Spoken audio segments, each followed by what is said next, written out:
Excuse me. I need you to gather your belongings and move to the main cabin. We have a situation. The words came out smooth, practiced, wrapped in the kind of professional sympathy that is designed to sound like concern, but functions like a command.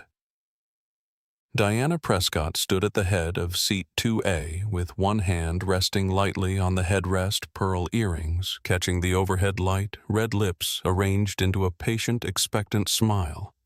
She had delivered sentences like this one many times before. She had never once been refused. The woman in seat 2A did not look up immediately. She was reading. A novel spine carefully uncreased, held in both hands, with the unhurried ease of someone who had been waiting a long time for this particular moment of stillness. Her natural hair was pressed into a flawless silk press that caught the same light as Diana's earrings. Her navy blazer was tailored. Her posture was straight without being rigid. She looked in every visible way like someone who belonged exactly where she was. When she did look up, her eyes were steady. Not startled, not apologetic, just steady the way a river is steady, moving constantly underneath, showing nothing on the surface. Diana kept her smile in place. She was good at keeping her smile in place. The woman in seat 2A looked at Diana for a long moment.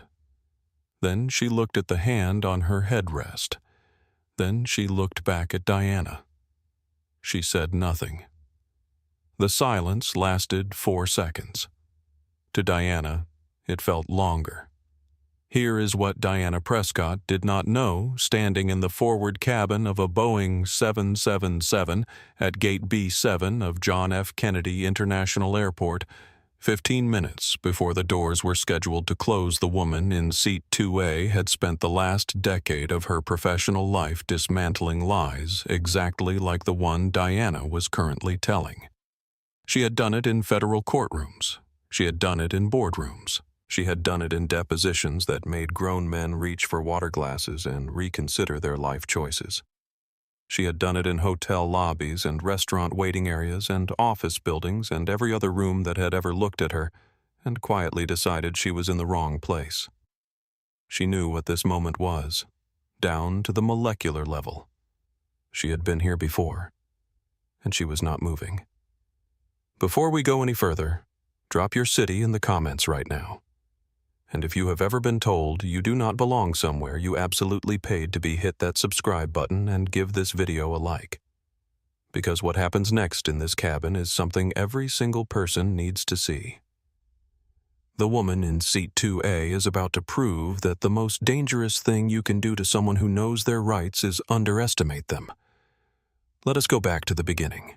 It was a Friday evening in late October, and JFK International Airport's Terminal 4 was performing its usual symphony of organized chaos. The air smelled of overpriced coffee and travel anxiety, and the particular staleness of recycled terminal air that no amount of ventilation fully corrects. The departure boards scrolled their endless updates. Rolling luggage clattered across polished floors. Families argued about gate numbers.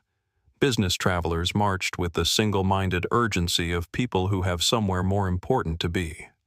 For Naomi Holt, the terminal was background noise. She moved through it the way she moved through most things, at her own pace, with her own purpose, eyes forward.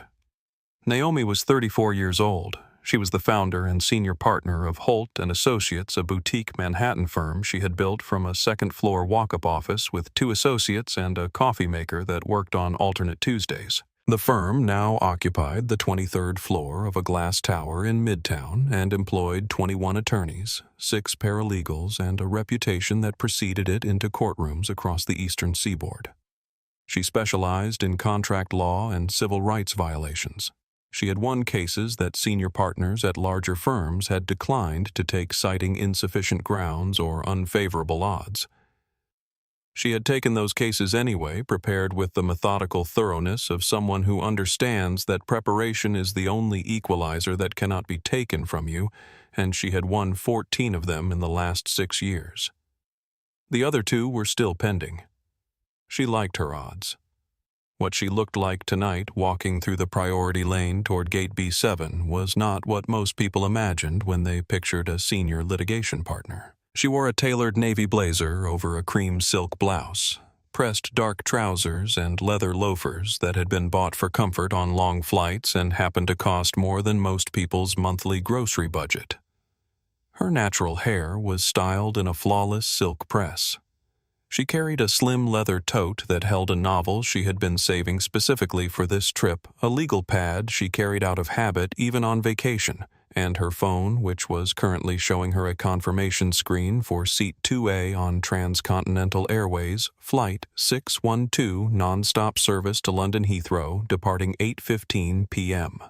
The ticket had cost her $6,800. She had paid for it herself out of her own account as a deliberate act of self-gifting after closing the longest and most grueling case of her career, an 18-month breach of contract litigation that had settled 4 days ago for an amount she was not permitted to disclose, but that had made her client cry with relief at the conference table.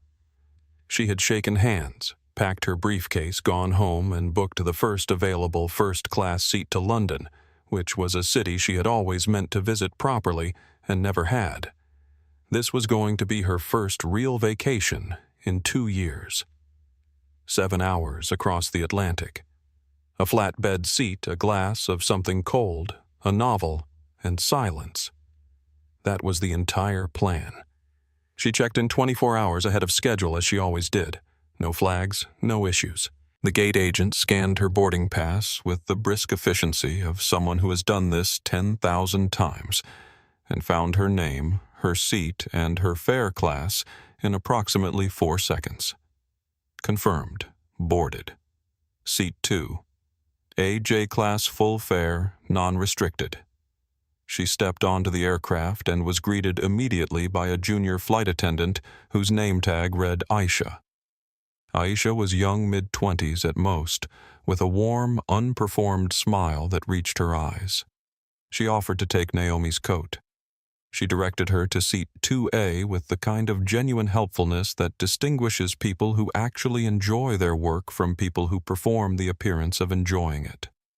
Naomi settled into the seat. Memory foam, wide enough to feel like a room of its own. She accepted a glass of sparkling water from Aisha, who brought it without being asked, and set it on the console with a small, neat cocktail napkin. Naomi opened her novel. The seat was everything she had paid for. The cabin filled quietly around her. 11 other first-class passengers. Business travelers mostly, older. Suits and cashmere, and the particular self-contained silence of people accustomed to this level of service. No one looked twice at Naomi. She turned a page. She was 40 pages in and beginning to feel the first loosening of the tension she had been carrying for 18 months when she noticed the shift in the cabin's atmospheric pressure. Not a sound exactly, more like a change in the quality of the silence. She lowered her book slightly. Diana Prescott had entered the forward cabin.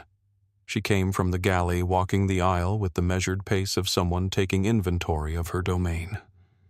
52 years old, senior flight attendant, 23 years with the airline. She wore her uniform the way certain women wear armor. The pencil skirt perfectly. Aligned the tailored blazer fitted to her frame with the precision of something altered specifically for her body. A silk scarf knotted at the collar in a way that looked effortless and was not. Her hair was swept into a chignon so perfectly set it appeared structural. Pearl earrings. Red lipstick precise as a line drawn with a ruler. She was elegant in the way that certain things built for a specific purpose are elegant, controlled, deliberate, and not designed to be questioned. Her smile as she walked the aisle was a professional instrument. She deployed it at each passenger, a nod, here a brief word there. A hand rested for a moment on a headrest. A practiced warmth calibrated for maximum reassurance and minimum actual warmth. Naomi watched over the top of her novel as Diana's gaze moved through the first-class cabin conducting its inventory. Diana's eyes passed over seat 2A. They paused. A fraction of a second. No one else would have noticed. Naomi noticed.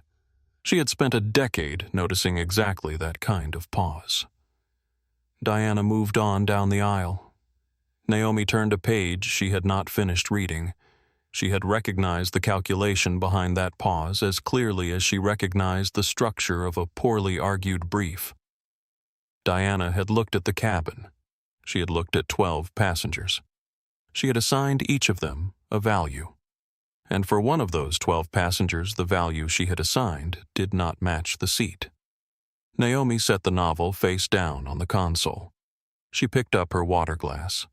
She waited to see what would happen next. She did not have to wait long.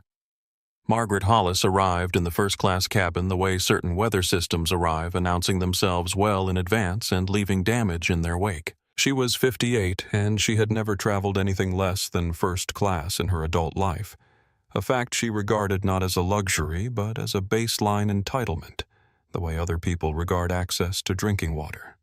She wore a cream cashmere wrap over a silk blouse, the color of champagne, heavy gold bracelets that clinked against each other with every movement of her wrists, and a Hermes bag that had been discontinued 3 years ago and was therefore worth more now than when she bought it.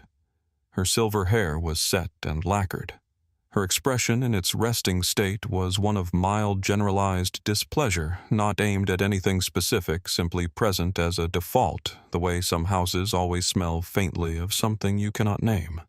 She appeared from the economy boarding lane. She stopped dead in the first-class aisle, causing an immediate bottleneck behind her as boarding passengers trying to reach their seats found their path blocked by a woman who had no apparent awareness that other people existed in the space around her.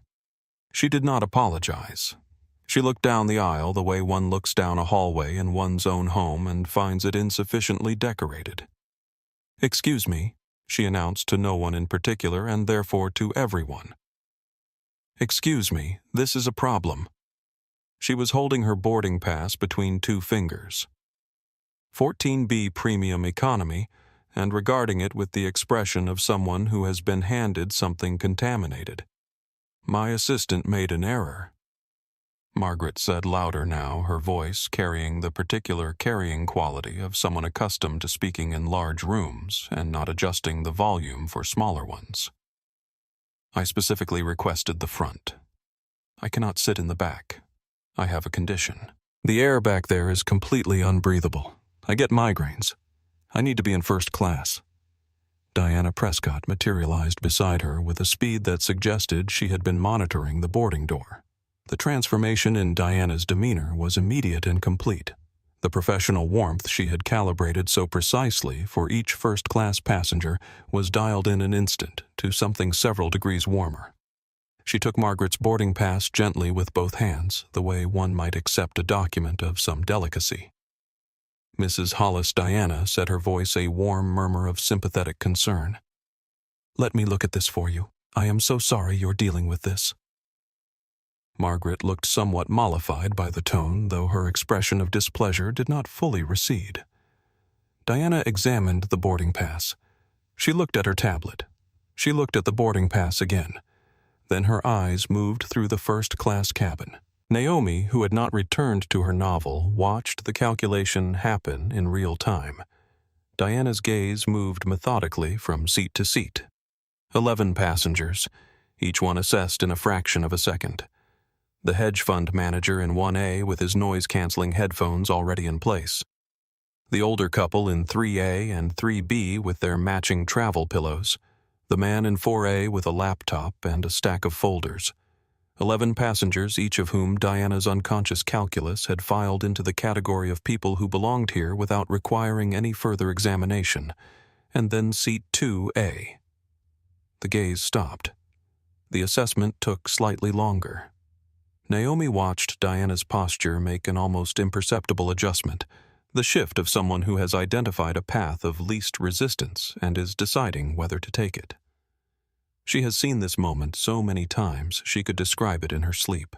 The moment someone looks at her and decides that the cost of asking is lower than the cost of asking anyone else. The quiet, devastating arithmetic of who gets questioned and who does not. She had 47 entries in a notebook about this moment the first time she wrote it down. That was 10 years ago. The notebook had pages left. She was still filling them.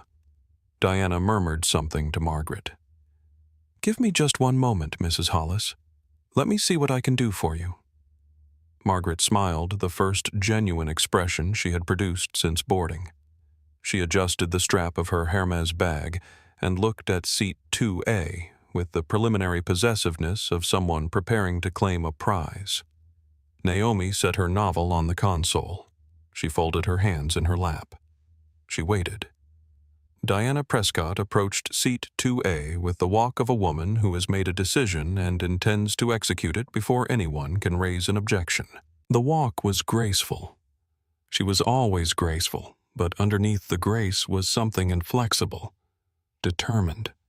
The forward momentum of a person who is accustomed to encountering obstacles and removing them. She stopped at Naomi's row. She placed one hand lightly on the headrest, not gripping, just resting, a gesture that established presence and ownership of the space without technically constituting anything actionable. She leaned in slightly, dropping her voice to the register of professional confidence, the kind of tone that is calibrated to sound like assistance. "Excuse me, miss," Diana said. "I'm so sorry to bother you. We've had a bit of a situation today with our ticketing system, a small irregularity affecting a number of passengers in the premium cabin. Nothing serious, but it does require us to make a few small adjustments before we push back." Naomi looked up. Her eyes met Diana's without hesitation. "It's Ms. Holt," she said. What kind of irregularity? Diana maintained her expression. "A small overbooking situation," she said. "It happens occasionally. Our reservation systems can have conflicts, especially on high-demand routes. We deeply regret the inconvenience, and we want to make sure we get you settled as comfortably as possible. We have a lovely seat available for you in Premium Economy 14B, which has extra legroom and is actually quite spacious. The airline will, of course, process a partial refund for the fare difference, and we'd like to offer you additional travel vouchers as a thank you for your flexibility." She delivered this smoothly with the practiced ease of someone who has given a version of this speech before and found it effective. Naomi did not reach for her things. She did not stand up.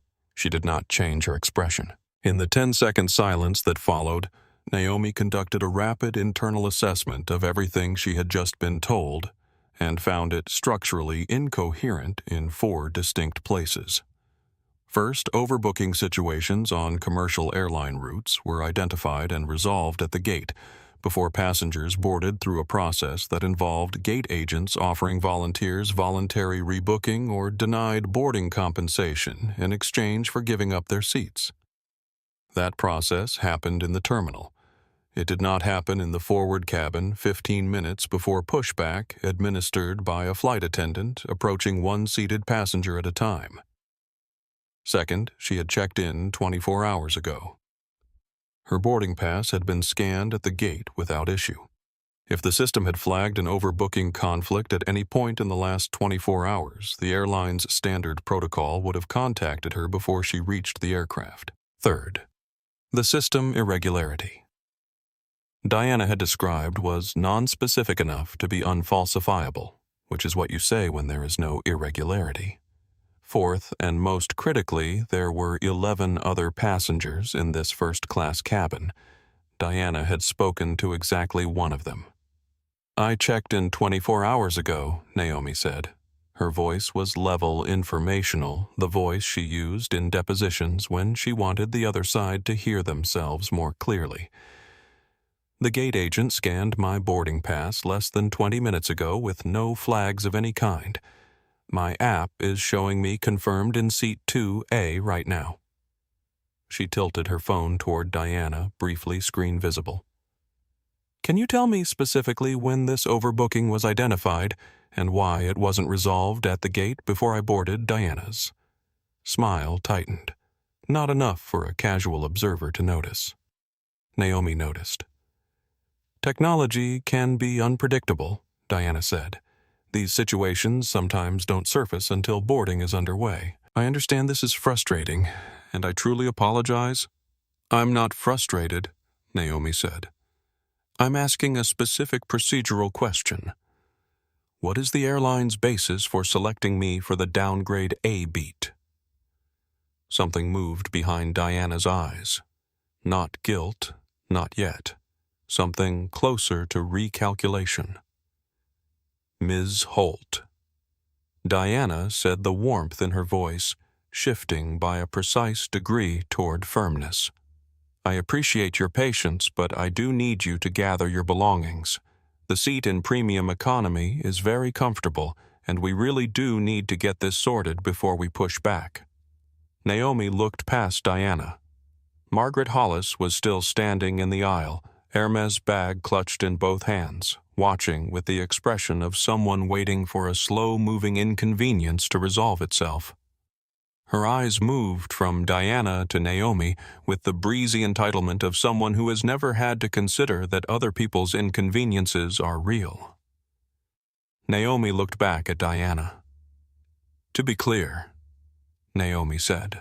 Her voice was just loud enough to carry to the seat across the aisle where Trevor Caldwell had set down his newspaper at some point in the last 2 minutes, and was now watching the exchange with the still attentiveness of a man who processes information for a living. You want me to give up the first-class seat that I paid $6,800 for, so that woman who purchased a premium economy ticket can sit here instead. Diana's face flushed. The directness landed like a scalpel. This is not about what anyone paid, Diana said, and the warmth was almost entirely gone, now replaced by a harder register. It is entirely about what I paid, Naomi said, and about the fact that you've approached me and only me out of 12 passengers in this cabin. The confrontation deepened. Diana abandoned the last layer of professional sympathy and shifted to the register of authority. She cited crew instructions. She used the word disruptive. She noted with the precise inflection of someone deploying a known deterrent that refusing to comply with a flight attendant's directive constituted interference with a flight crew, which was a federal offense, and that passengers who created difficulties of this kind would find their travel options significantly complicated going forward. She did not say the words no-fly list yet, but the shape of the threat was visible in the phrasing, the way the outline of a thing is sometimes visible before the thing itself comes into focus. Naomi listened to all of this without interrupting. Then she said, under Department of Transportation regulations, an involuntary downgrade from a higher fare class to a lower fare class must be based on check-in order fare class and frequent flyer status applied in that sequence. I am a Platinum Medallion member. I booked a full-fare, non-restricted J-class ticket 3 months ago. I checked in 24 hours ago. Even in a legitimate overbooking scenario, I would be at the absolute bottom of any compliant downgrade list. She paused. And there is no legitimate overbooking scenario, she continued, because there is no overbooking flag on this cabin, which I know, because the gate agent would have addressed it in the terminal, and because my booking confirmation is still showing Seat 2A as confirmed and active on the airline's own app, which you can see if you'd like to look at it. She held up her phone. Screen facing Diana, booking confirmation, Seat 2A, green, confirmed. Diana did not look at the phone. She said, Ms. Holt, I have asked you politely. I am now asking you formally. Gather your belongings. Naomi said, please explain to me the metric you used to select me for this downgrade out of 12 passengers in this cabin. The question sat in the air between them. It was not an accusation. It was a question. A specific procedural documentation-ready question of the kind that Naomi had spent a decade learning to ask in rooms where people expected her to be too intimidated to ask it. The kind of question that has no good answer if the answer is what everyone in earshot already suspects it to be. Diana could not answer it. Not honestly. Not in a way that didn't confirm everything Naomi was implying by asking it. She said, I don't have time to debate airline logistics with you. You have 1 minute to comply, or I will involve airport personnel. From across the aisle, Trevor Caldwell had put his newspaper entirely aside. He was 41 years old, the CEO of a mid-sized logistics firm, and he had spent 20 years flying the JFK to Heathrow route for business. He had seen seat disputes before. He had never seen one that looked like this. He set his bourbon on the console. He did not speak yet, but he turned fully toward the aisle. In row 3, Marco Vidal shifted in his seat. He was 22, a college student returning from a study program in New York, flying on a ticket his parents had scraped together for the occasion.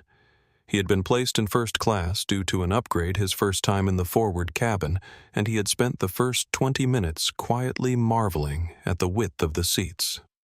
Now he was watching the exchange between the flight attendant and the woman in 2A with the focused attention of someone recognizing something he has been told about but never seen directly.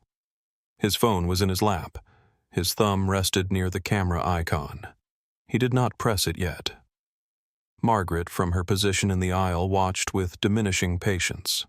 She made a remark about how some people simply did not understand how these situations worked. She said the words, making a scene. She gestured toward Naomi with the hand that was not holding the Hermes bag, a brief dismissive wave as though Naomi were a paragraph in an argument she was already tired of. Naomi did not look at Margaret. She looked at Diana. Then, without breaking eye contact, she reached into her leather tote and removed her phone. She opened the voice memo application. She pressed the record button. She set the phone face up on the console between the seats, the small red recording indicator visible to anyone looking at it. "I'm recording this interaction for my own legal protection," Naomi said. "This is my right under New York State's one-party consent law. Please continue." The cabin went very quiet. Diana stared at the phone on the console. The pearl earrings caught the light. The red lipstick was still precise. But something had shifted behind Diana's eyes, the recalculation happening again faster now with less good data than she'd had 30 seconds ago. She said, "This is entirely unnecessary," Naomi said. "Then it won't matter that it's happening. You were saying something about involving airport personnel?" Diana turned on her heel. She walked to the forward galley with the rigid posture of someone who is furious and has decided not to show it. She picked up the intercom handset. Naomi picked up her water glass, took a sip, set it back down. She was exactly where she was supposed to be. "I need to stop right here and ask you something. If you were sitting in that seat, if you had paid for that seat, earned that seat, and someone tried to take it from you just because they thought they could, what would you do? Tell me in the comments below because I really want to know. Because what Naomi does next is something most people would never have the nerve to attempt. And here's the thing. It works. Don't go anywhere." The memory came to Naomi while she waited phone recording on the console, watching Diana disappear into the galley. She was 24, Chicago, federal courthouse on South Dearborn, a Tuesday in February, so cold the air hurt when you breathed it. She was 1 year into her first associate position at a large firm. She had worked 80-hour weeks for 12 consecutive months. She had billed more hours than anyone in her associate cohort. She had been told twice by the partner overseeing her practice group that she had exceptional instincts, which she understood was a compliment that would not appear in writing. She arrived at the courthouse early as she always did. She was wearing the best suit she owned. She had bought it specifically for courtroom appearances and paid for it in installments. She was carrying a leather briefcase that had belonged to her mother, who had worked in legal administration for 30 years and had given it to Naomi on the day she passed the bar. She was carrying 2 years of preparation in that briefcase, and none of it showed on her face because she had learned that showing what you carry is a liability. She walked into the attorney waiting area on the 14th floor. She sat down. She opened her briefcase and reviewed her notes.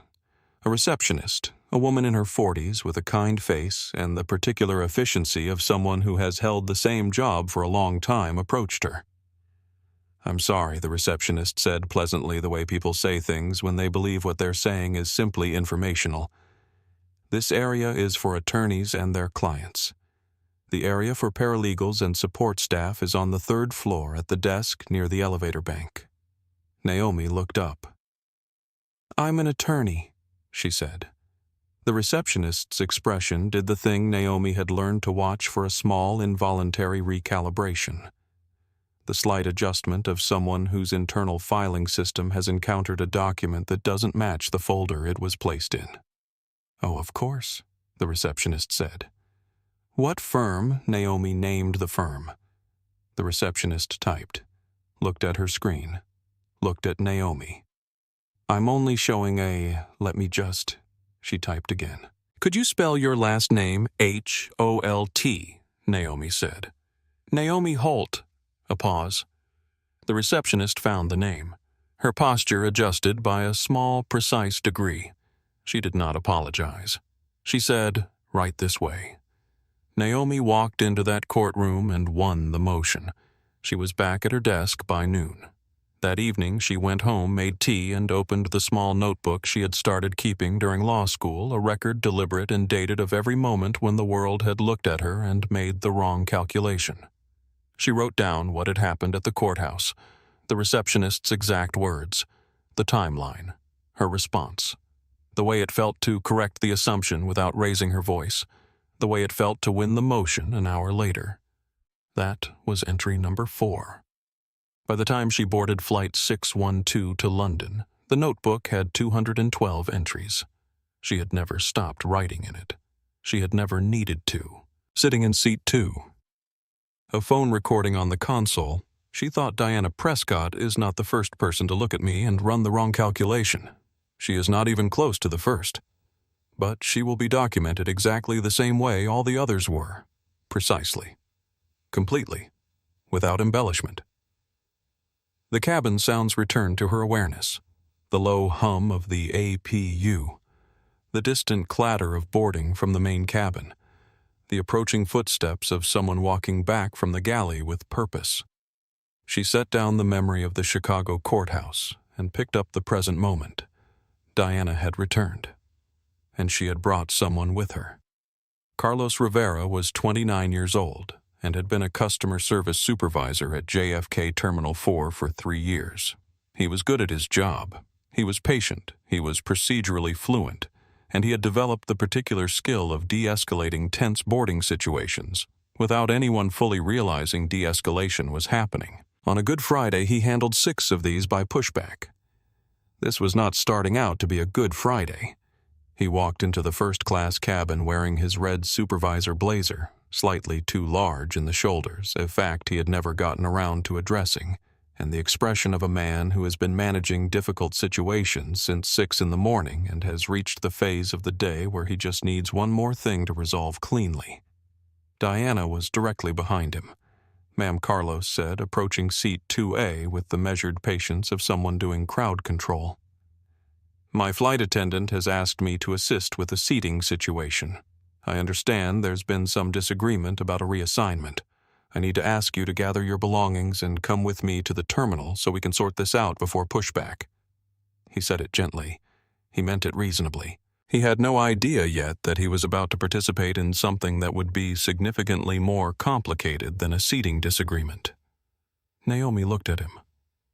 "Carlos," she said. He blinked. She knew his name.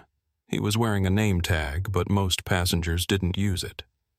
"I want to make sure you're aware that I'm recording this interaction," Naomi said, indicating the phone on the console with a slight gesture. "This is within my rights under New York's one-party consent law. I'm happy to share the recording if it becomes relevant." Carlos glanced at the phone, then at Diana. Diana's expression indicated that he should proceed.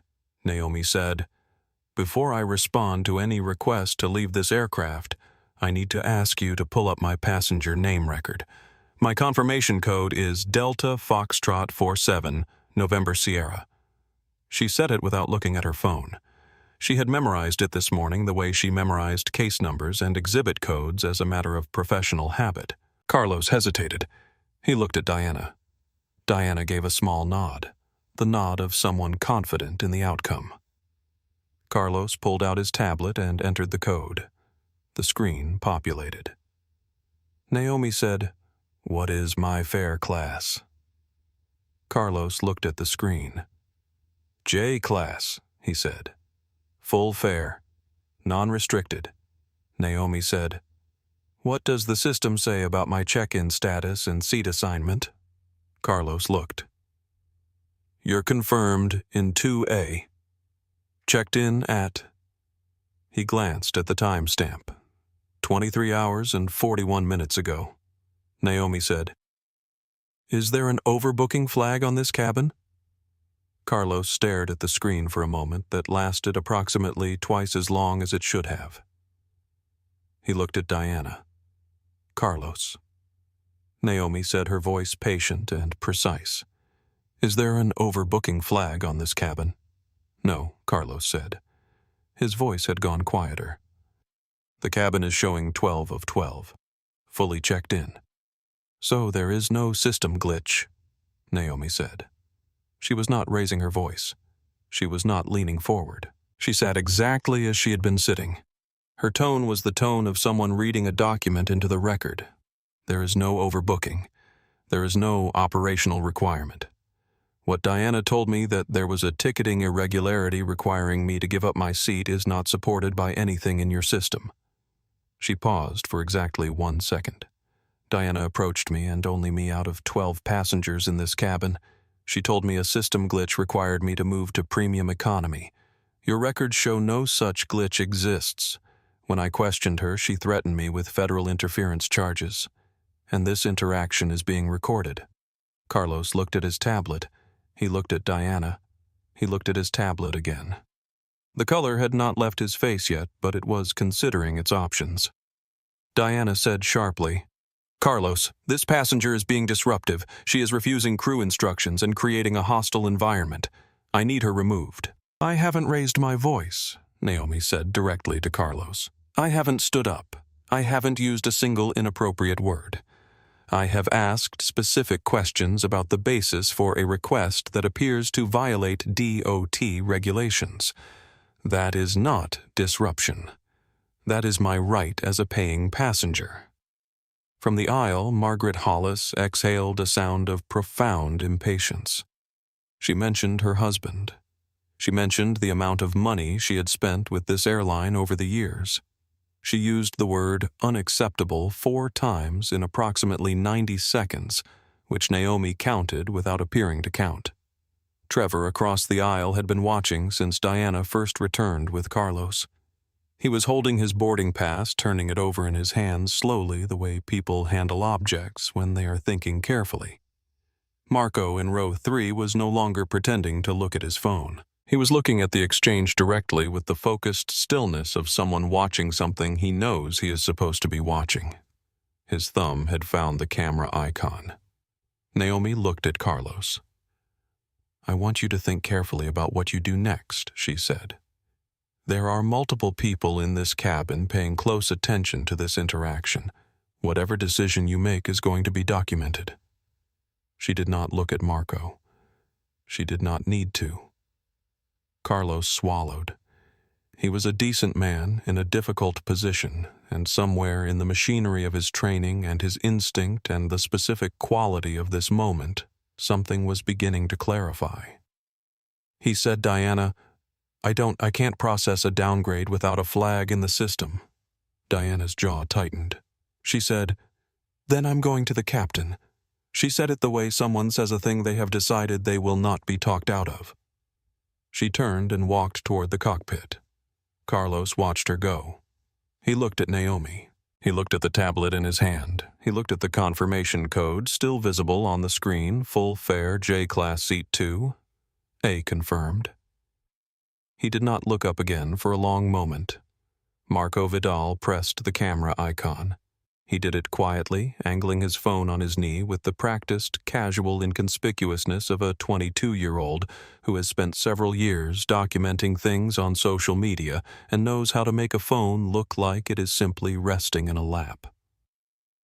The camera captured the forward section of the first-class cabin from his position in row 3, Diana's back, as she moved toward the galley.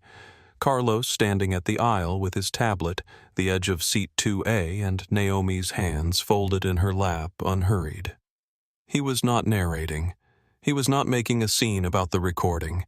He was simply documenting the way witnesses document the way the moment required. Across the aisle in 2B, Trevor Caldwell had taken his boarding pass, printed cream-colored with the airline's logo embossed at the top, and uncapped the pen he kept in his breast pocket.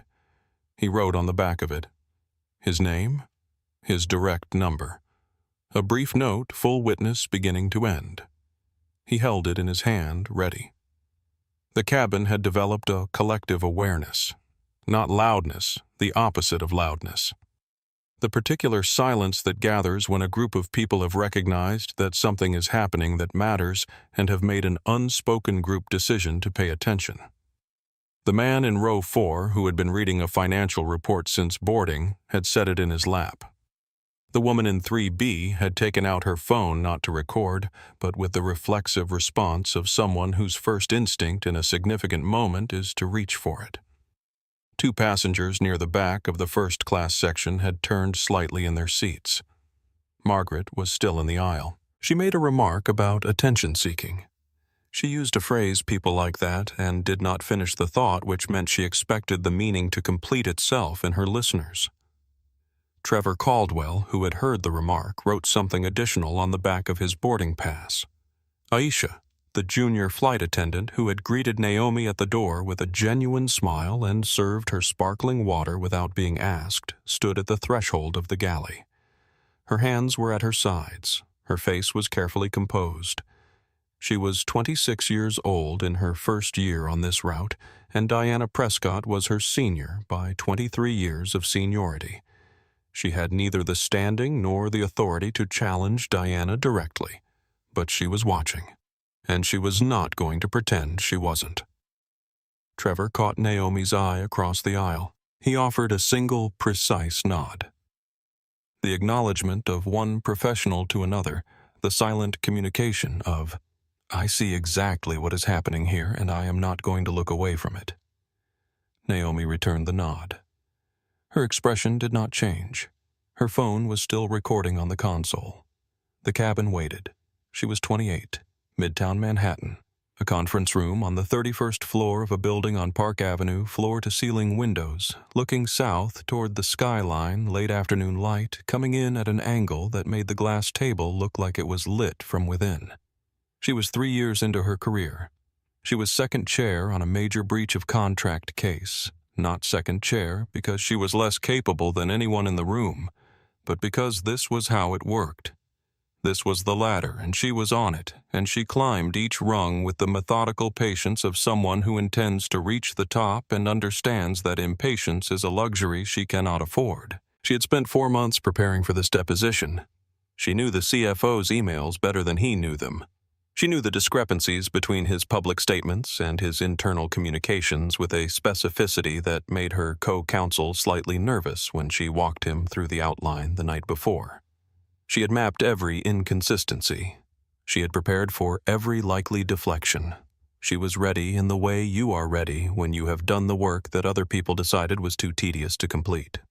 The CFO arrived with opposing counsel, a man in his 50s named Bradford, who had the settled authority of someone who has been the most important person in most rooms he has entered for the last 20 years. He shook hands with everyone at the table. He shook hands with James, the junior associate seated to Naomi's left. He shook hands with the court reporter. He shook hands with Bradford's own co-counsel. He looked at Naomi and said pleasantly, "Is your supervising attorney on the way?" Naomi said, "I am the deposing attorney." Bradford smiled. He said, "Of course. Let me know when we're ready to begin." He said it to James. Naomi opened her folder. She said, "We're ready now." For the first 20 minutes of the deposition, the CFO directed his answers toward James. Not aggressively. Simply as a default, the natural gravitational pull of a man who expects authority to have a particular shape, and who interprets the absence of that shape as an indication that authority is elsewhere in the room. Bradford at one point said, "Should we perhaps wait for senior counsel before we get into the financial disclosures?" He addressed this to the room generally, which meant to James specifically. James started to respond. Naomi said, "No," one word. The same word she would use 6 years later, in seat 2A. She looked at Bradford and said, "I am senior counsel for this deposition. I have been for the last 20 minutes. If you'd like to review the case record to confirm this, I'm happy to pause. Otherwise, shall we continue?" Bradford did not make another remark of that kind. Naomi deposed the CFO for 6 hours. She found what she was looking for in hour 4, a specific inconsistency between an email he had written in November and the testimony he had just given under oath, a discrepancy that was small enough to overlook if you were not looking for it, and large enough to be the entire case if you were. The case settled 14 days later. The settlement amount made her managing partner quietly congratulate her in the elevator, which was his version of a standing ovation. She took the subway home. She bought herself a coffee and called her mother. Her mother said, "Was it worth it?" She said, "It's always worth it." She meant the preparation. She meant the 6 hours. She meant the 4 months before that, and the patience and the willingness to be underestimated long enough to become the most prepared person in the room. Sitting in seat 2A, she thought Diana Prescott has never been in a room with someone who has been preparing for exactly this kind of moment for 10 years. She is about to find out what that feels like. Carlos had reached a private and uncomfortable conclusion. He stood at the aisle with his tablet showing a cabin checked in at full capacity, no overbooking flags, no system irregularities of any kind, and a full-fare J-class passenger who could cite DOT regulations from memory while recording the interaction and declining to be moved. He was not going to process an involuntary downgrade. He did not have the grounds. He did not have the system support. And he had the specific, creeping feeling of someone who has just realized he was brought into a situation under a false premise and is now standing in it in front of multiple witnesses. He told Diana quietly at the galley threshold, "I can't do a downgrade without a flag in the system. There's nothing here to work with." Diana received this information with the stillness of someone who has determined that the available options have narrowed to one. She turned. She walked back down the aisle. She did not go to seat 2A. She went to the forward panel and picked up the intercom handset. Her voice, when she spoke into it, was controlled and clear. "This is Flight Attendant Prescott. I need the captain to come to the forward cabin. We have a passenger situation requiring his attention." The cabin heard this. A passenger situation requiring the captain's attention delivered by the lead flight attendant through the intercom 15 minutes before pushback was not a phrase that landed neutrally in a cabin full of experienced travelers. It was the kind of phrase that made people lower their books and look at each other. Marco steadied his phone. Trevor uncapped his pen again. Margaret, from her position in the aisle, looked satisfied. The captain was coming. The captain would fix this. The captain would do what Diana had been trying to do with the additional weight of actual command authority behind it. Margaret adjusted the strap of her bag and prepared for resolution. Diana returned to seat 2A. She was different now. The professional warmth was entirely gone. What remained was something colder and more deliberate, the composure of someone who has decided to use the largest available tool, regardless of the collateral consequences. She leaned in. Her voice was low and controlled and genuinely threatening in the way that quiet things can be threatening. "Ms. Holt, Diana said I want you to understand what is about to happen. When Captain Whitfield comes out of that cockpit, I am going to tell him that you are a disruptive passenger who is refusing crew instructions and creating a hostile environment. At that point, this becomes a federal safety matter. You will be removed from this aircraft by airport security. You will be placed on this airline's no-fly list. Your fare will be forfeited. I am giving you one final opportunity to take the seat in 14B and avoid all of that." She held Naomi's gaze. She was waiting for Naomi to calculate the cost, to weigh the vacation against the confrontation. to do what most people did, which was decide that the price of standing their ground was higher than the price of giving in and gather their things. Naomi looked at the recording indicator on the phone. She said, "I want to make sure that was captured clearly. You've just told me that if I continue to exercise my legal right to remain in the seat I paid for, you will report me as a security threat and have me removed. Is that an accurate summary of what you said?" Diana blinked. "Because what you just described?" Naomi continued, her voice carrying the same level informational tone she had used throughout as a threat to weaponize a federal safety protocol in retaliation for a passenger asserting their rights. "That is not a crew safety concern. That is coercion. And it is on the record." From the aisle, Margaret made a sound of impatience. She said something low, aimed at no one in particular, the kind of thing said under the breath when a person has given up on subtlety. The words were not fully audible. The tone was. Trevor Caldwell heard enough. He wrote something on the boarding pass. Naomi did not look at Margaret. She did not look at the boarding pass. She looked at Diana. She picked up her water glass. She took a slow sip. She set it back down. She was not afraid. She had stopped being afraid of this specific moment somewhere around entry 40 in the notebook, when she realized that the people who tried to erase her were always less prepared than she was. Always, without exception, because they had never had to be prepared. They had moved through the world assuming that their authority would hold, that their uniform or their name or their position would carry the weight for them, and so they had never learned to carry it themselves. Naomi had never had that option. She had been prepared since she was 22. She was prepared now. The cockpit door opened. She was 31. Washington, D.C. A hotel on K Street, 4 stars, the kind of place where conferences happened and deals were signed, and people spent 3 nights at a rate their employers paid without asking. She had just made partner, the youngest in her firm's 40-year history. The managing partner had made the announcement at a Friday afternoon meeting, brief and formal, the way good news is delivered in law firms without excessive ceremony, because excessive ceremony would imply that the outcome was surprising, and they needed it to appear to have been inevitable. She had shaken hands. She had accepted congratulations. She had gone home and sat in her apartment for an hour in complete silence before calling her mother.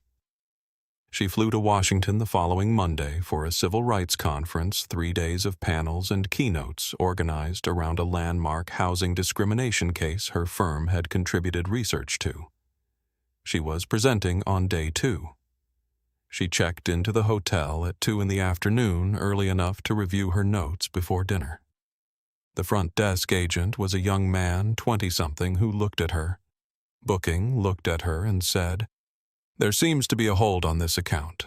I'll need to verify before I can check you in," Naomi said. "Of course. What do you need?" he said.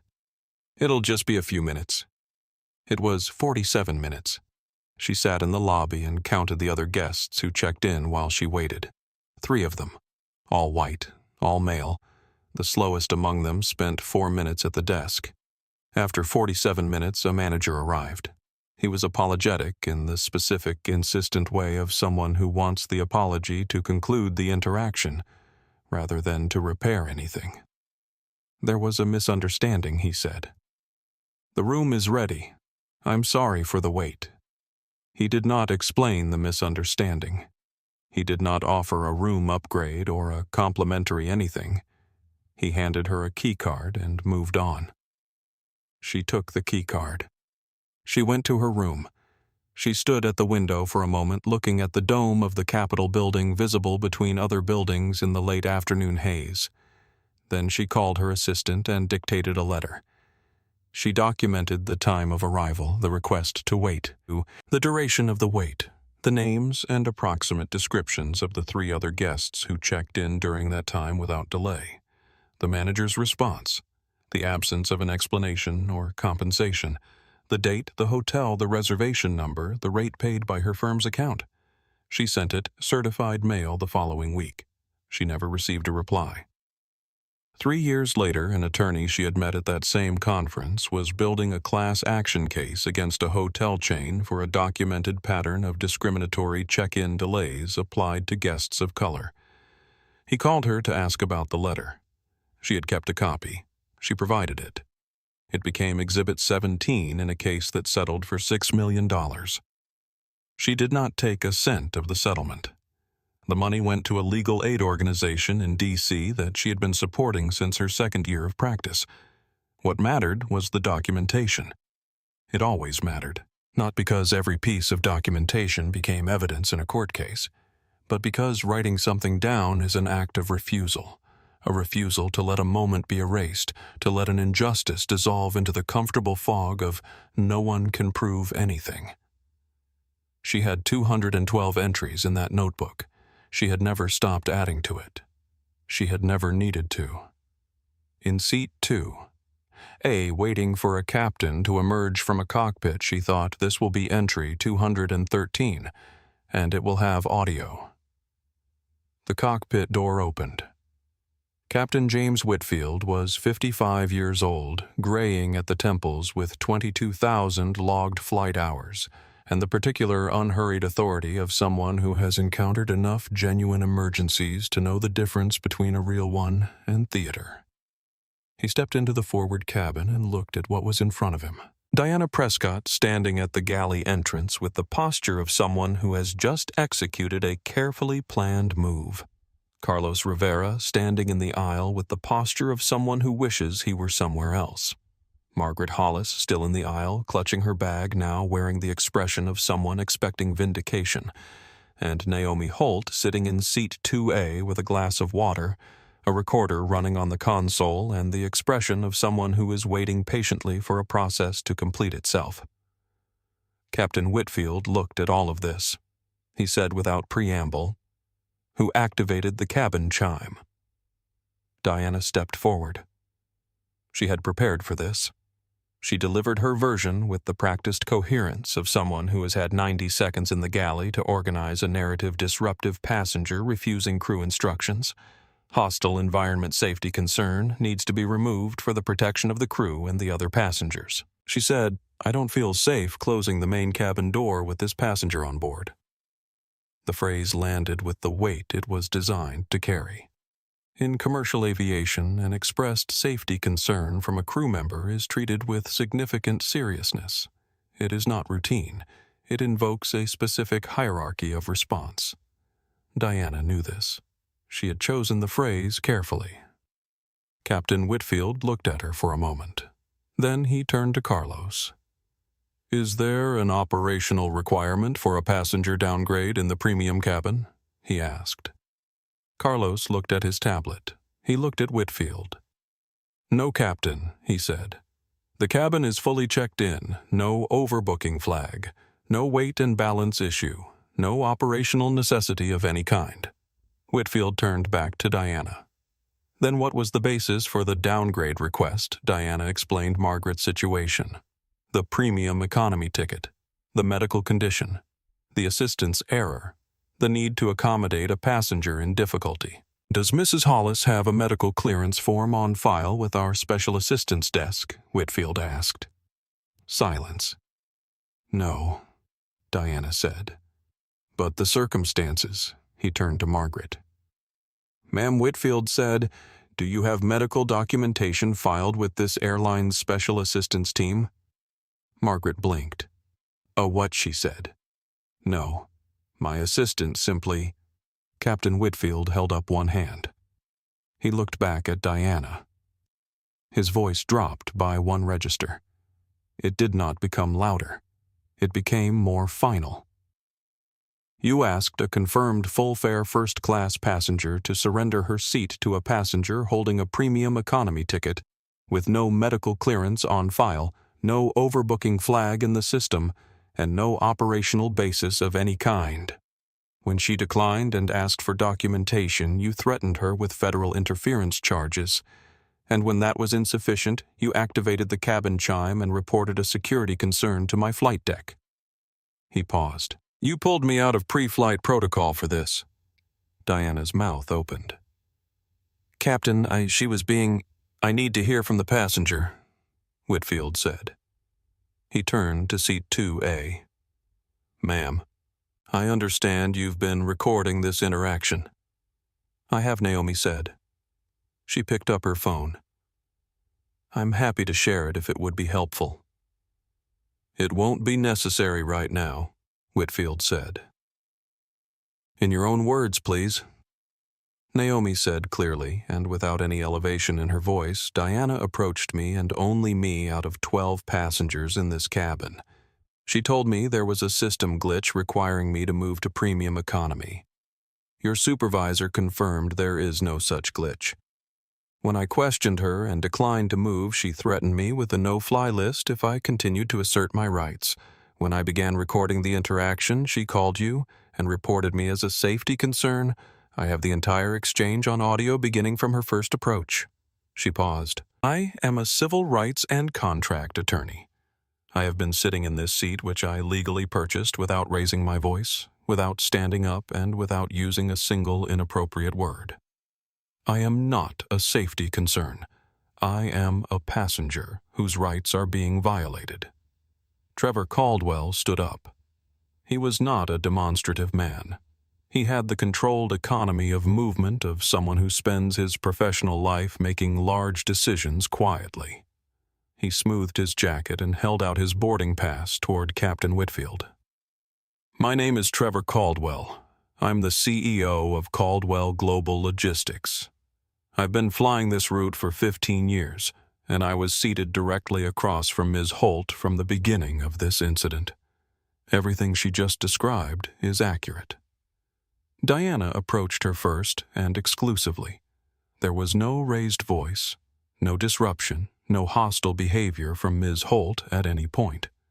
Diana threatened her with a no-fly list when she asked for documentation. And then Diana called you. He paused. My direct number is on the back of that boarding pass. I'll provide a written statement if this goes anywhere further. Whitfield took the boarding pass. He looked at it. He looked at Trevor. He looked at Naomi. He looked at Diana. Diana's composure had not broken. The chignon was still perfect. The pearl earrings still caught the light, but her hands were no longer still. The right one had found the edge of the galley partition and was holding it. Margaret made one more attempt. She invoked her husband's professional title. She mentioned how much money she spent with the airline annually. She used the phrase, "Do you know who we are?" in a way that suggested she believed this to be a genuinely persuasive argument. Captain Whitfield waited until she finished. Mrs. Hollis, he said, you hold a boarding pass for seat 14B. You will proceed to that seat immediately. If you make one further complaint, create one further disruption, or speak one more word about your husband's professional title, I will request that airport security escort you off this aircraft and process a permanent no-fly designation. Is that understood? Margaret stared at him. The indignity of being spoken to this way by an employee in front of other employees, in front of passengers who were watching without any apparent intention to look away, was visibly staggering to her. She looked around the cabin for sympathy. She found none. Not a single face offered it. She retreated toward the main cabin bracelets, clanking, muttering something that no one acknowledged. Whitfield turned to Diana. His voice went very quiet. This was not the quiet of restraint. It was the quiet of finality. Hand me your tablet and your crew ID, he said. You're relieved of your duties for this flight effective now. Step to the jet bridge. Diana looked at him. For a moment the full architecture of her composure was visible. The pearl earrings and the chignon and the red lipstick and the pencil skirt, all of it intact, all of it arranged around a center that was no longer holding. Captain, she said, I have 23 years with this airline. I was trying to provide appropriate service to a passenger in need. You fabricated an operational basis for a downgrade that doesn't exist, Whitfield said. You threatened a passenger with federal consequences for exercising her rights. You reported a false security concern to my flight deck. That is the end of this conversation. He said it without raising his voice. He did not need to. Diana took her tablet. She walked to the jet bridge. The jet bridge door had not yet closed. The cabin was quiet with the specific quality of quiet that follows something significant. Diana stopped. She turned back to Naomi. She was standing in the open doorway, and for a moment the controlled elegance held the perfect posture. The precise lipstick, and then something underneath it shifted like architecture, adjusting before it gives way. "Why didn't you just tell me who you were?" Diana said. Her voice was different now, stripped of the professional instrument quality. Just a voice. "If you had simply told me," Naomi looked at her. "Who I am," Naomi said, "is a passenger who paid $6,800 for this seat. That should have been sufficient." She held the pause for exactly the right length of time. "But since you're asking..." She reached into her leather tote. She removed a slim black card case. She took out a business card cream stock engraved clean and set it on the console. She did not hand it to Diana. She set it down so Diana could see it from the doorway. Naomi Holt, Senior Partner. Holt and Associates, Civil Rights and Contract Law. Diana read it. She read it again. The color left her face in stages, first the neck, then the jaw, then the cheeks, until what remained was the color of paper left too long in the sun. "I've litigated 14 airline discrimination cases in the last 6 years. Naomi said, her voice steady and quiet. "I've won 12 of them. The other 2 are pending. I've been sitting in this seat for 53 minutes. I've asked specific documented questions that established there is no overbooking, no glitch, and no operational reason for your request. I've recorded a threat to place me on a no-fly list in retaliation for exercising my rights, and I have an eyewitness statement from a CEO who has agreed to provide written testimony." She looked at Diana directly. "So, to answer your question, no, I didn't tell you who I was, because who I am should not be the deciding factor in how I'm treated. The deciding factor should be that I'm a paying passenger with a valid ticket. You made it about something else, and everything that follows from that decision is documented." Marco's thumb had moved. He had stopped recording and started uploading. Trevor was typing something on his phone. To his general counsel. 4 sentences. In row 4, the man who had been watching since Diana first approached aisle-side pressed record on his own phone. Then immediately stopped. The moment was already over, already captured somewhere else. Naomi looked at the cabin. Not performing, not announcing anything. Just acknowledging briefly that she was aware of the room around her. "I want everyone in this cabin to understand what happened here," she said. "A flight attendant approached me, and only me, and asked me to give up the seat I legally purchased. When I asked why, she threatened me. When I recorded the interaction, she reported me as a safety concern to the captain. There was no glitch. There was no overbooking. There was a decision made in about 30 seconds that I was the one passenger in this cabin who could be asked to move without consequence." She let that sit. "I am a civil rights attorney. I have been in this seat before. I will not be moved from it." The silence that followed was not uncomfortable. It was the silence of recognition. Trevor started clapping. It was not theatrical. 2 deliberate, measured claps, the kind that say, "I witnessed this and it matters." The man in row 4 joined him. Then the woman in 3B. Then, after a moment, 3 more passengers near the back of first class. Not thunderous, not a standing ovation. Something more precise than that, the careful applause of people who know they have been in the presence of something real and want to mark it as such. Aisha, standing at the galley threshold, did not clap. But her hands, which had been clasped tightly in front of her for the last 20 minutes, released. Her shoulders dropped by a single visible degree. Captain Whitfield raised one hand. The applause stopped. He looked at Diana, who was still in the doorway. "Step to the jet bridge," he said. Diana looked at Naomi one more time. Naomi picked up her water glass. Diana left. The jet bridge door closed. For a few seconds, the cabin existed in the particular post-storm silence of a space that has just been through something. Then the ambient sounds returned, the APU hum, the boarding process completing in the main cabin, the soft efficiency of Aisha moving in the galley. Through the aircraft door, which remained open for a few more minutes, the cabin could hear fragments of what was happening in the jet bridge. Not clearly enough to follow sentence by sentence. Clearly enough to hear the words suspended and formal investigation and FAA inquiry in the captain's voice, which carried even when it was not intended to. And clearly enough after that to hear nothing from Diana at all. Carlos Rivera approached seat 2A. He held his tablet at his side. He stood at the edge of the row, not crowding the space, and when Naomi looked at him, he met her eyes. "Ms. Holt," he said. He stopped. Tried again. "I want to apologize. I came in here without pulling the record first. I took Diana's description at face value and I approached you as though the situation were already established. I should have started with the data." He paused. "I should have done better." Naomi looked at him for a moment.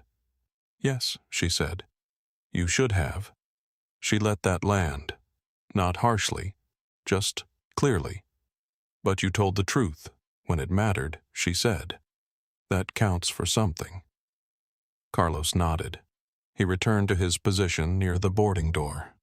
For the rest of the flight, he would carry himself with the specific weight of someone who has rearranged their understanding of several things and is not yet finished with the rearranging. Aisha stepped out of the galley. She was carrying a silver tray with a fresh glass of champagne, Laurent Perrier properly chilled crystal flute. She walked to seat 2A and knelt slightly to be at eye level, in the way that genuine service is delivered, the way Naomi had noticed and remembered from the beginning of the evening.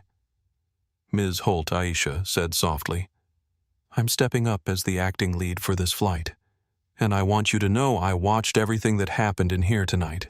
The way you handled it. I'm not going to forget it." She set the tray on the console. "I'm sorry I didn't speak up sooner," she said. "I didn't have the seniority to challenge Diana directly. But I should have found a way." Naomi took the champagne glass. "You were the one person in this cabin who treated me correctly from the moment I boarded," Naomi said.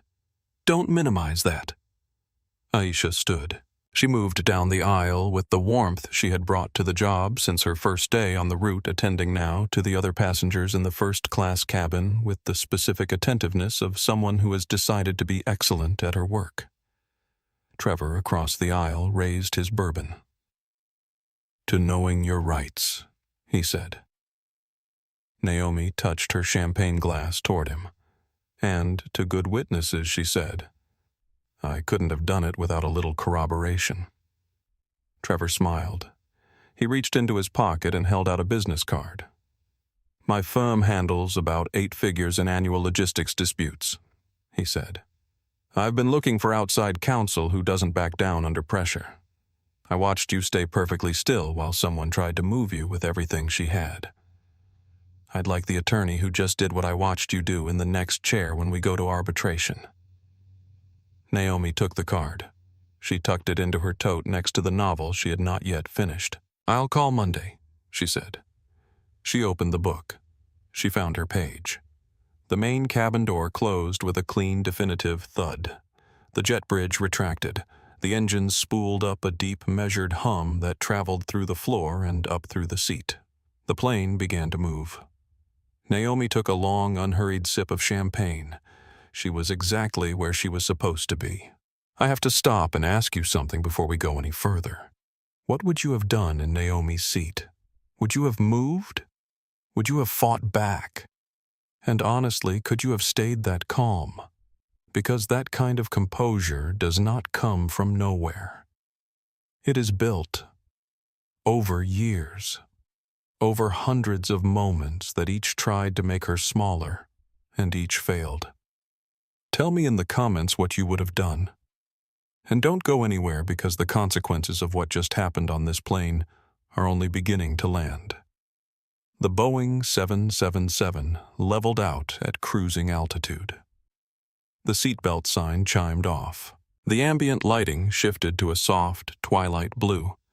The tension in the first-class cabin released like a long-held breath, and the people who had been sitting with their shoulders at their ears for the last 40 minutes settled back into the luxury they had paid for. Aisha ran a service that was exceptional in the specific way that good things are exceptional when they follow bad ones, not showy, just genuine. She moved through the cabin with attention and warmth, making sure each passenger felt seen. When she came to seat 2A, she brought the dinner Naomi had ordered: sea bass with a lemon risotto and a glass of Chablis served on proper china with actual silverware. Naomi ate slowly. The adrenaline metabolized. The 18 months of accumulated tension that had been waiting for this flight began finally to loosen its hold on her shoulders. Marco came by before the meal service. He was sheepish, a 22-year-old who has done something he thinks was right but is not entirely sure of the reception. "I uploaded the video," he said. He kept his voice low. "I probably should have asked you first, but I thought people needed to see it." Naomi looked at him. "What's your name?" "Marco." "Marco Vidal." "Marco," she said, "what you did is what needs to happen when things like this occur in public. You documented the truth and you put it where people could see it. Just make sure the caption says exactly what happened, nothing more and nothing less." He went back to his seat and checked his phone. The video had 60,000 views. He watched the number change while the plane crossed over the ocean. At JFK Terminal, 4 things were moving quickly. Margaret Hollis escorted by gate staff to the premium economy cabin and then to the terminal jetway when she refused to board in anything less than first class, staged a scene at the customer service desk that lasted 11 minutes and was recorded by 3 separate people in the vicinity. The video, which captured Margaret invoking her husband's title, threatening to have a young ticketing agent fired and making remarks that the internet would later characterize as beyond tone-deaf, was uploaded to multiple platforms before the 777 was over the eastern seaboard. By the time the plane crossed the mid-Atlantic, both videos were trending. Diana Prescott's case moved through the airline's internal review process and then into FAA jurisdiction within 2 weeks of the incident. The finding was unambiguous. She had invoked a passenger safety concern, a protected and serious designation in commercial aviation. Not because she had genuine safety concerns, but as a mechanism to remove a passenger who was asserting her legal rights. That was not a judgment call. It was a violation of DOT regulations, airline policy, and federal aviation law. The FAA opened a formal inquiry. The inquiry concluded in 60 days. Diana's flight credentials were permanently revoked. 23 years of seniority. The pension partially clawed back under the termination for cause provisions of her contract. The travel benefits, the uniform, the authority she had exercised in that particular small world for 2 decades, all of it gone. She gave a brief statement to an aviation publication saying she stood by her actions. The aviation publication noted that she was the 9th crew member in FAA history to lose credentials for misusing a passenger safety declaration. She did not return to aviation. Margaret Hollis discovered that the Internet's attention, once engaged, was efficient and unsentimental. The terminal video spread faster than the cabin video and landed harder. Her husband, a senior figure at a prominent investment firm, issued a public apology on her behalf by Monday morning, the kind of apology that is less about repair and more about damage containment and that satisfied essentially no one. 3 of her charity board positions were quietly revoked. Her country club sent a letter. Certain invitations stopped arriving. The social architecture she had taken for granted her entire adult life turned out to be less structural than she had believed. She eventually reached London, in premium economy. The airline issued a public statement acknowledging the actions of a former crew member and announcing a full review of their anti-bias protocols. Naomi's firm sent a formal letter of demand within 72 hours of her landing at Heathrow. The settlement reached 6 weeks later, before any filing funded a scholarship program for first-generation law students with a particular focus on women of color pursuing civil rights law. Holt and Associates administered the fund. Naomi took none of the money personally. She had never taken personal money from this kind of outcome. That was not what she was after. What she was after was the thing that had always been after a record that could not be erased. A documented truth that would outlast the moment that created it. Marco Vidal's video reached 22 million views. He was invited to speak on a panel about bystander documentation. He went. He was nervous. He did well. Aisha was promoted to lead flight attendant on the Heathrow route within the month. She sent Naomi a brief handwritten note. It said, "Thank you for not being the kind of person who accepts being made smaller. It helps the rest of us remember we don't have to be either." Trevor Caldwell's arbitration, the 8-figure logistics dispute he had mentioned across the aisle, landed on Naomi's desk 3 weeks after the flight. She took the case. She won it in arbitration 4 months later, a $62 million resolution that her firm would reference for years as an example of what preparation and composure can accomplish in a high-stakes environment.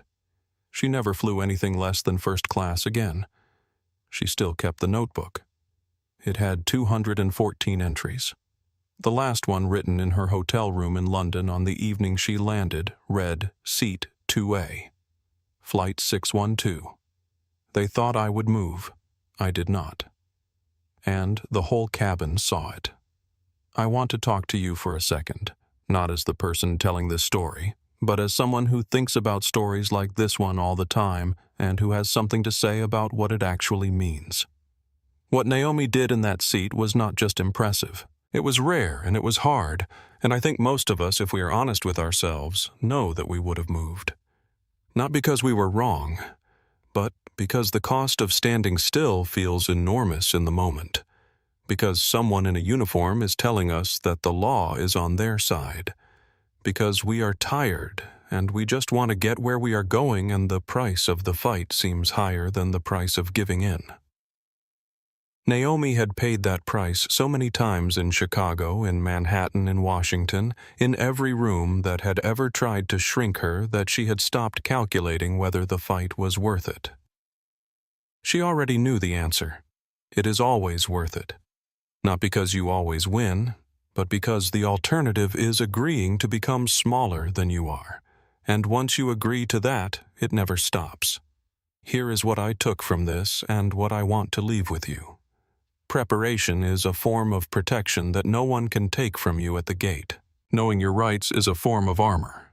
And the most powerful thing in that cabin was not Diana's uniform, or Margaret's money, or even Captain Whitfield's authority. It was a woman who had decided years ago that she was not going to be moved, and who had done the work, the quiet, patient, unglamorous work to make sure that when the moment came, she was ready for it. If this story meant something to you, share it with someone who needs to hear it.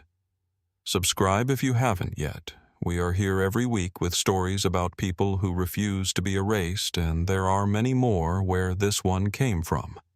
Drop a like, leave a comment. Tell me your version of this seat, because I promise you, you are not alone in it. And neither was Naomi Holt.